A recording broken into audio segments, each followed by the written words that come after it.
Hello there, it is Jo from Minerva, and today we are continuing with our series on using our overlocker. If you want to go back to episode 1, that's about threading your machine, getting a good overlock stitch and using different fabrics on your overlocker. A few little problems there, so if you have some stitch problems you might be able to sort them out if you check out episode 1. Today we're going to look at different types of hemming. So I've made this dress that I'm wearing. It's from Cashmerette. It is the Appleton wrap dress. It's made in Ponte Roma and it's completely made on the overlocker, this whole dress, hemming and everything. This fabric isn't from Minerva, it's from a stitch show. It's in a Ponte Roma, so you could make a thicker Ponte Roma winter weight wrap dress, or you could make a more fluid one with maybe a Minerva viscose jersey, or you could make a cotton jersey one. So it's a pattern for stretch fabrics. Today I'm also going to be making the True Bias Rio Ringer t-shirt. So it's a t-shirt that has a neckband on and bands on the sleeves, but I'm going to use a mock hemband technique to show you, which is this one here. So you can see on my cuff I don't have well, you can't see, I don't have a separate cuff piece on there. It's just made from the fabric. So if you want to have a go at doing a mock hemband, you need to add some length to your sleeve piece. I didn't here, and you can see, although we could call it bracelet length, my dress sleeve is a little bit short. So if you want to use mock hembands, you need to lengthen your sleeve piece so that you can do the fold back to make the hem. This also works on the Billy sweatshirt, any kind of sweatshirt that's got cuffing or a band around the bottom. You can switch that out for a mock hemband. I'm also going to show you how to do a rolled hem, which is more useful on lighter weight fabric. So if you've got something sheer or you've got something shiny and satiny and you don't want to have that little pick stitch all the way around or a top stitch showing, then you can do a rolled hem. I'll show you how to do that one today, and I'm also going to show you how to do a lettuce edge hem, and I've done that before with a sewing machine, but you can also do that on your overlocker. You need a really stretchy fabric for that, but I'll show you some of those when we get to that. Okay, first up, let's look at these mock hembands. I've got my Ringer t-shirt to the sort of sleeves in stage. I haven't put the neckband on. I would normally put the neckband on before I sew the side seams, but I just want to show all the little samples of techniques on different tops. So we're going to, instead of putting the Ringer band on there, so ordinarily you would have to make 2 little bands and quarter them and stitch them onto the sleeves, flip them out, press them, so it's quite a labour of love. You can do a mock hemband. To prepare for a mock hemband, you fold up your single folded hem with your seam allowance, and then, so it's wrong side to wrong side, and then you're going to flip it back so that the fabric is right side to right side.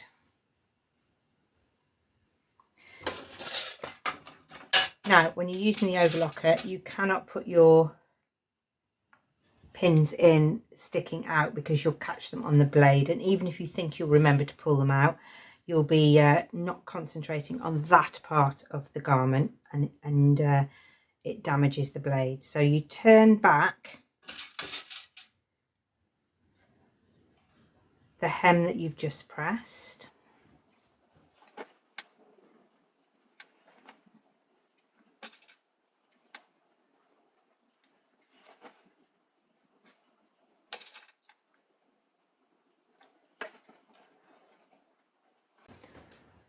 so from the right side, this is the sleeve seam here.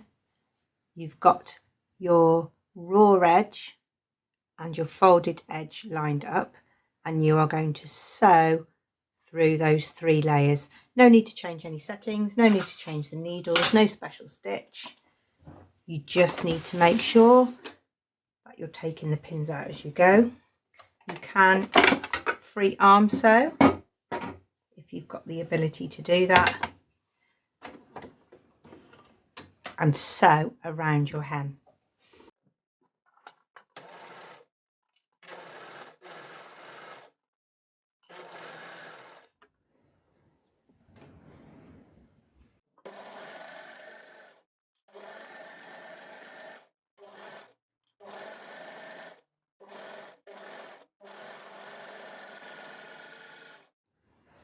When you've sewn to the end, you can then thread the tail back through, or you could use one of the locking off techniques that I showed you in the first episode.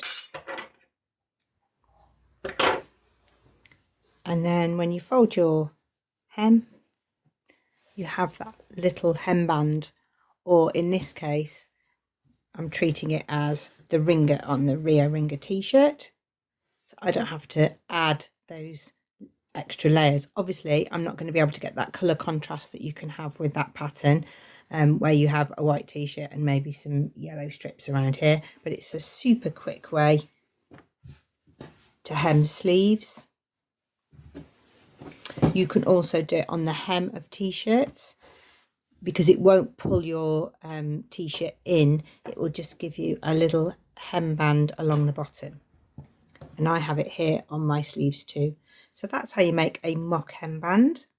Just show you the fold one more time. So you fold a single layer to the wrong side, then fold it back to the right side, and sew the raw edge and the folded edge together. A really easy but really satisfying technique to use on your overlocker.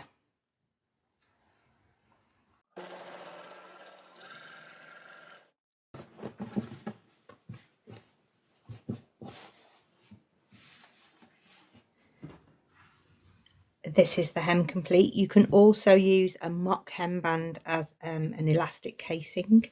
So if you imagine this was the top of a pair of pyjamas or a top of a pair of leggings, you would need to make sure that you'd leave a gap at the end to get your elastic in, and then sew it across at the end. But it makes a really effective casing as well if you want to just use your overlocker. Okay, next let's have a look at a rolled hem. So you might use this if you've got something that's lined and you don't want lots of bulk around the hem. So you narrow hem the lining and then hem your actual garment in the finish that you would choose. Or you can use it to hem a ruffle or something that's difficult to hem and you don't want to lose some of the fabric. So if you're hemming a ruffle, if you use a rolled hem edge, you get a sort of outline of the feature. I've used it here on a satin fabric, so this is an evening dress, and the rolled hem stops the fabric fraying and it just gives a really clean finish. This dress has an overskirt, so the underneath just needs to have a really neat flat edge. How does it work? Well, it takes a little bit more preparation than the mock hemband, so let's have a look. The first thing we need to do is to remove the left needle. So I'm going to take that thread out and also remove that needle.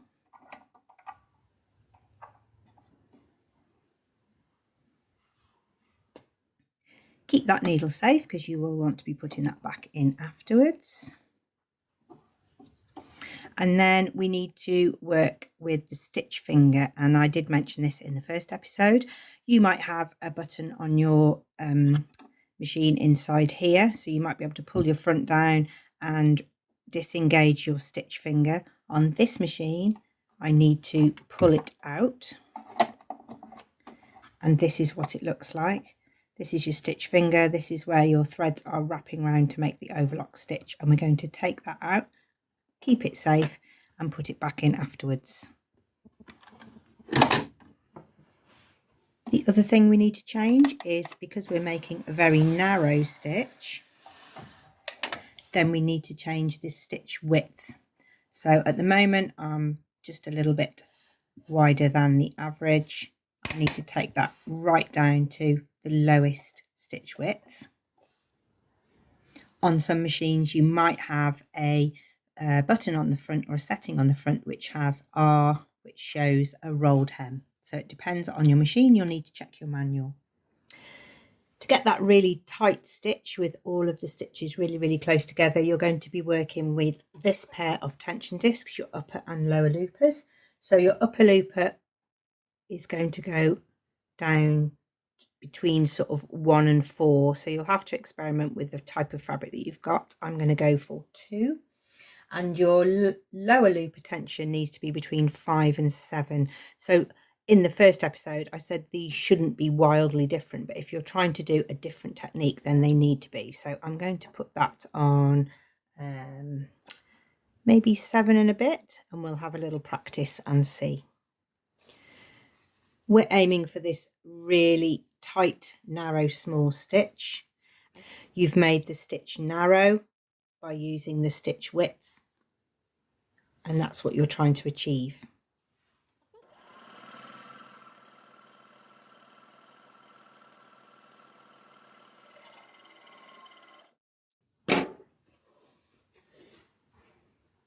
It's rolled over the hem. I took the blade off because I don't want to be cutting that fabric. I want the excess fabric to roll within the overlock stitch. I'm getting a little bit of puckering there, look, but that would press out, but I can just change the looper a little bit, the lower looper.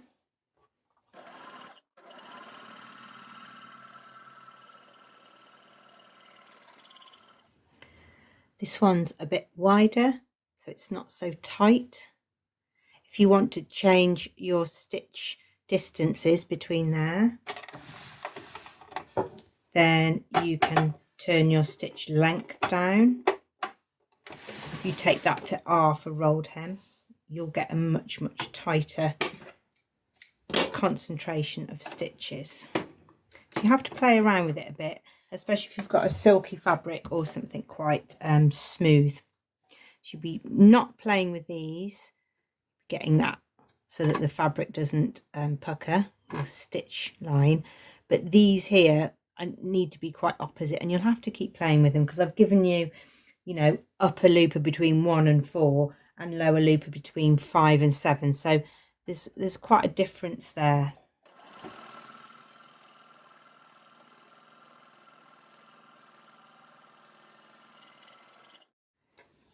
So when you change the stitch length, you get a much more concentrated, thicker edge that would give much more of a silhouette. So you definitely need a matching thread to do this so that you have just a solid line along the bottom in the same colour.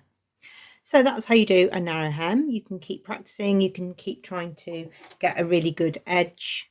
This was my first one. It's a little bit open. The stitch texture is a little bit open. On my second one, I've got it much more as a thicker line.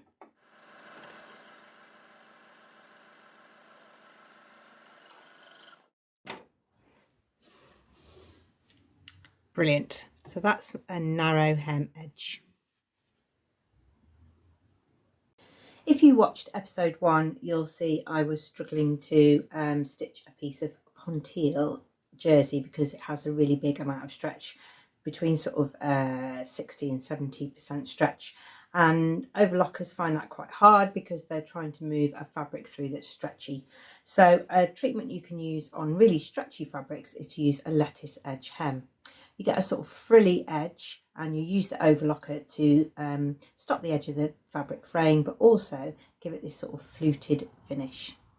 Let's have a look how it works, because it's set up exactly the same as a rolled hem foot.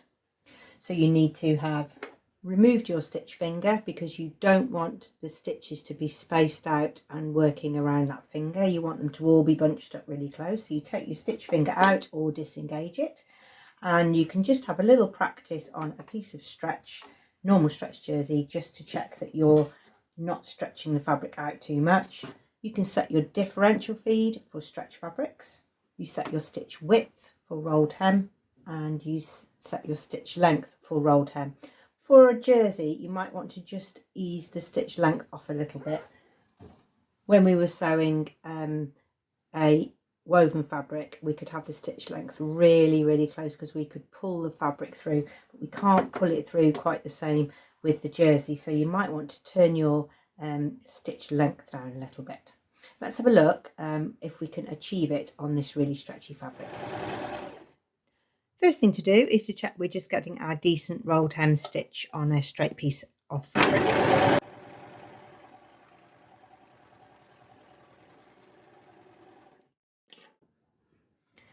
Yep, it's rolling it over and it's making it quite tight. It is rippling the fabric a little bit, and that's what we want it to do. Let's get a fresh piece of the pontille. We're going to put the fabric underneath, and we're going to take a few stitches to attach the threads to the fabric. We can use the tail just to grip onto, because we're going to stretch the fabric as far as we can stretch it.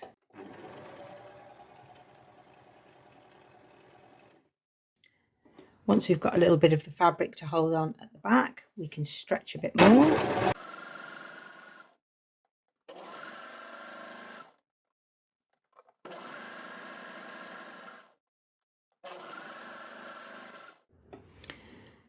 And as we let go of the fabric, it pings back.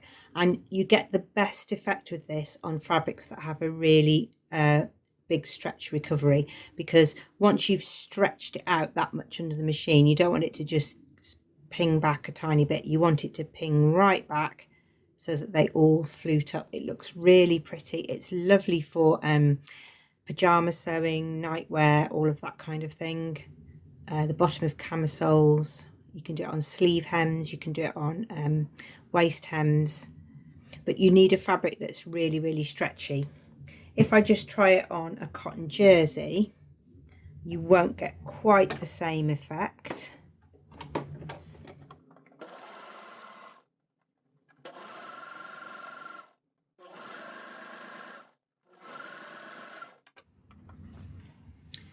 It will ripple up, but not as beautifully as this one that's got a super amount of stretch. So this one's got 50 to 60% stretch in the width. This one's more like 20-30, and so I don't think it's very successful on this, because sometimes it just looks like you've really badly hemmed something rather than you've intentionally created a particular feature. It also works really well on ribbed fabric. So this one, you can see, has such a good amount of stretch that when it ripples back, it really gives you the little fluted edge. So that's how you make a lattice hem edge. You set your machine up for rolled hemming, and then you stretch the fabric as you take it through the machine. Another type of hem that you can try is a blind hem. So this is where you get tiny little nicks of stitches on the right side, and on the wrong side you have your overlock, and it's all attached and sewn in one pass. It's super quick, it's still stretchy, but you need to do some adjusting, because here my stitches were taking too much of the fabric, and then I'm getting a sort of ladder stitch, which you can do as a decorative stitch along the bottom of t-shirts. It looks super cool. But if you want to just hem some curtains, or hem, for example, the dress that I made, which I did hem with a blind hem stitch, then you'll need to be using the matching colour thread to your fabric so that it becomes more invisible, and you need to be nicking just a tiny bit of the fabric, and I'll show you how to do that. You can do it with your normal foot on, and you have to really look at your needle position. So I've removed the right needle and I just have the left needle in my machine. And when I put my fabric underneath, I want the left needle to just be catching the fabric. The preparation for this hem is to fold up your hem as deep as you want it, and then you're going to flip it right sides together and expose the raw edge. The raw edge will be cut off. Your left needle needs to just catch the edge of that folded fabric, and that's where you get all the little nicks. If it's coming a long way in, then you get the ladder stitch like that. But if you can get it just to nick the very edge, then you get a blind hem stitch like that. If you do it without a special foot, you need to be looking for the position of your needle, and you need to eyeball something around your foot plate to make sure that you're keeping it in a straight line and your needle is only just catching the edge. Now, if I just sewed from where the position it's in now, the needle would be coming to about here. So that's going to be too far in. So you might need to have a bigger overhang.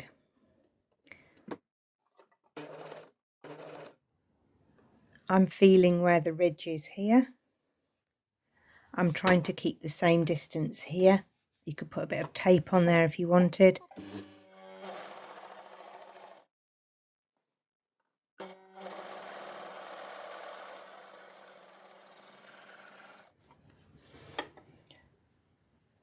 And you'll be just trying to catch the edge of the fold. On the reverse, you get your overlock stitch, and from the right side, you get your blind hem. If you've got a blind hemming foot for your machine, you can be much more accurate. Lift up the foot, turn the needle to the highest position. There's a little button on the back, and you can put a blind hemming foot on.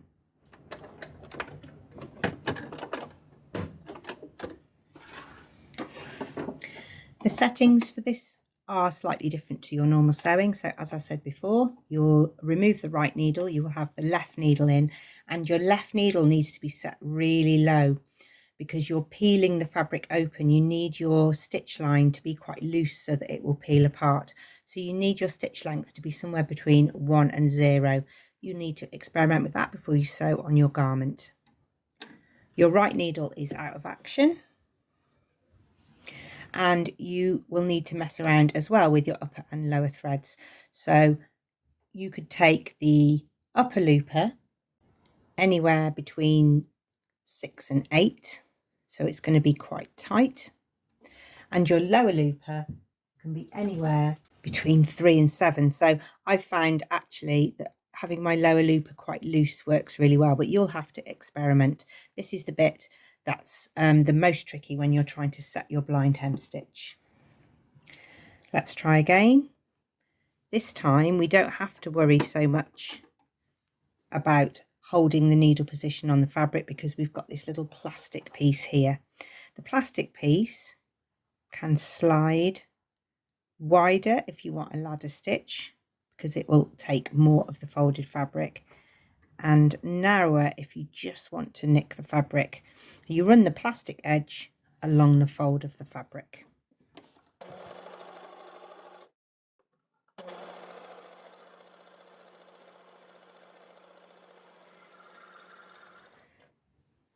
My upper looper is quite tight.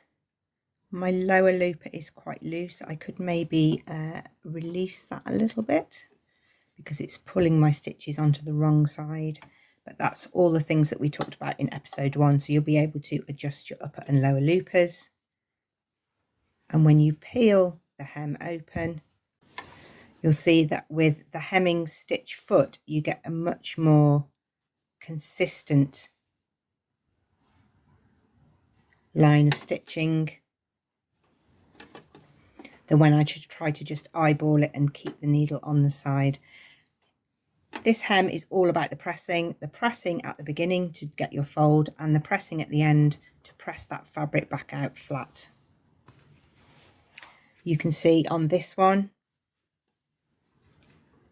I had the stitches too close, so they were too close together. So my stitch length is stitch length 4, and when I changed it to stitch length 4 and got my upper and lower loopers correct, I got a really even stitch. Here I got a really good one. This one is where you absolutely are just nicking the edge of the fabric. It's not quite so stretchy, but it's stretchy enough for a t-shirt, but I'm just catching the folded edge, which gives me a much smaller stitch. And that's how you do a blind hem.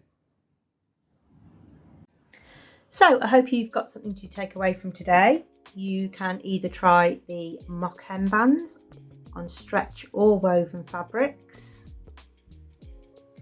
You maybe could try the rolled hem on a ruffle or a lining or on a very light fabric. That's what that one's good for.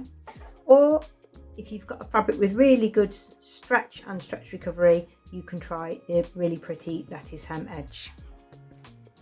Before you do any overlocking back to your overlocking machine, you need to put your stitch finger back in or re-engage it. So make sure that you've not done a rolled hem and then you're trying to go back to overlocking and everything's going wrong. You need to put your stitch finger back in your machine. Hope you've enjoyed today. If you want to see more content, you can check out some of our other videos. We have sew-alongs, fabric pairings, pattern focuses where they have a look at maybe Vicky takes a look inside some magazines, which is great because you can see like the full range of garments available. You can also share your makes with us. So if you do make an account, share what you've made, share what you've chosen, and we'd love to see what you've been making. Thank you very much for watching. Come back for episode 3.